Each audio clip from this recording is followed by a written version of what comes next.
Bonjour. L'Office du tourisme de Saint-Guilhem-le-Désert innove cette année avec la mise en place de visites guidées en famille. Un outil innovant pour un moment convivial où parents et enfants partagent ensemble les plaisirs de l'histoire.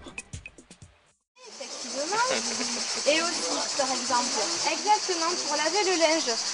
Les visites guidées sont pour les enfants et souvent plutôt ennuyeuses. Toutes les explications, parfois pour un public averti, ne leur sont pas forcément compréhensibles.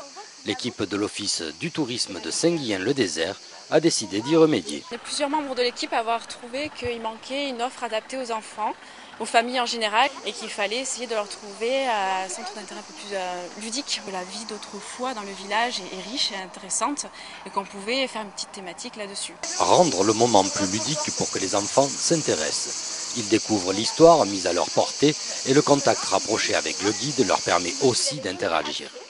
L'accompagnateur peut répondre aux besoins et ainsi continuer à captiver son public. Très intéressant, très adapté pour une famille avec des enfants. Un grand moment où parents et enfants découvrent enfin les senteurs locales et qui font partie de l'histoire racontée. Tout le panel est là avec toutes ses surprises.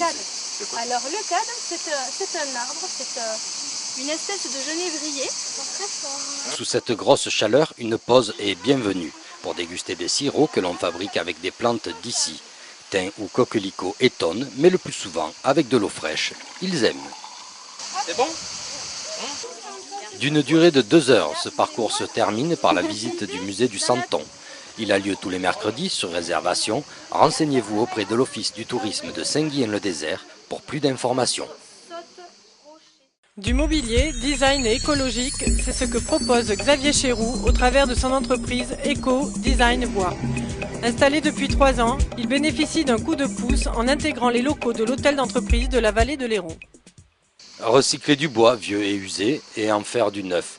Mobilier ou terrasse, Xavier Chéroux a ramené cette idée d'un voyage nordique. Depuis 3 ans, il réalise lui aussi des intérieurs comme des extérieurs avec un rendu qui ressemble au bois flotté. Il ne trouve pas la matière première en France et il se tourne alors vers l'étranger. De la Hollande jusqu'en Scandinavie et en passant par les pays de l'Est, on retrouve ce principe d'échafaudage, de structure acier avec des plateaux. C'est des bois qui restent 7-8 ans sur les extérieurs, avec sous les intempéries de ces pays, donc entre la neige, l'eau, etc. et qui donnent cette patine bien spécifique et unique, on va dire, par rapport aux autres bois. Aujourd'hui installé dans un local plus grand, dans le parc d'activités des Trois Fontaines au Pouget, il avance. Pour développer son négoce de bois, il se tourne vers des professionnels. En présentant ce produit, il a fallu convaincre aussi les professionnels, les architectes, les designers, les paysagistes avec qui je travaille, parce que c'est avant tout du négoce de bois recyclé, pour les intégrer dans leurs projets haut de gamme. En comparaison avec du bois exotique ou du composite, il n'y a pas une différence de prix, c'est pas plus cher. C'est cette patine particulière qui est géniale. Des pièces uniques sur mesure et écologiques, de gros atouts pour être original avec le moins d'impact pour la planète. Un syndicat de vignerons entreprenant et dynamique à Saint-Saturnin de Lucien. Dès son arrivée il y a 2 ans, il crée les Saturnales. Cette soirée concoctée en étroite collaboration entre vignerons, officiels et intervenants est une entière réussite. 3 € le verre et vous voilà parti pour une dégustation à volonté. Nous sommes au Saturnal, événement créé par un nouveau syndicat né il y a 2 ans sur la localité.